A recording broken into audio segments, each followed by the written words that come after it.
Good morning mga kasinsin, magandang umaga sa inyong lahat. At thank you sa lahat ng mga nag-subscribe at magsasubscribe pa. Maraming salamat sa inyong suporta.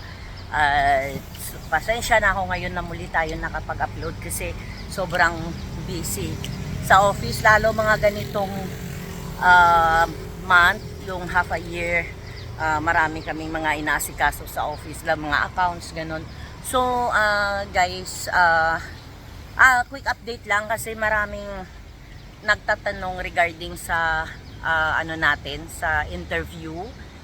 Supposed to be, dapat may interview tayo etong July pero hindi siya natuloy dahil nga yung accreditation natin ng POEA ay mag-expire this coming September.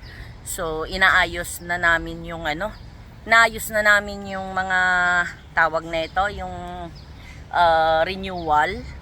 So, once na ma-submit na yung renewal, ayun na, mag-i-start na tayo ng ano natin, ng line-up.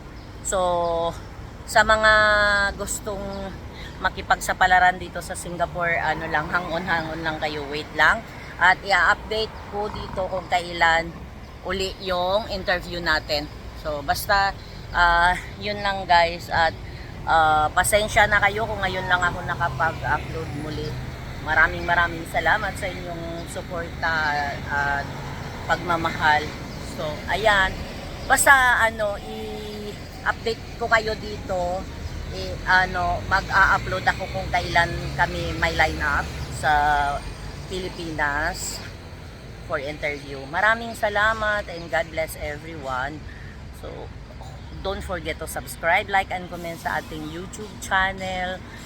Maraming salamat. Sana pagpatuloy nyo yung suporta nyo sa atin at para marami tayong matutulungan pa na mga mari-reach out na mga gusto makipagsapalaran dito sa Singapore. At saka yung Excel Green Card, mayroon silang ibang mga bansa na pinapaalis din. So, pwede rin kayong mag-direct sa Excel Green Card. So, maraming salamat and God bless everyone. Bye!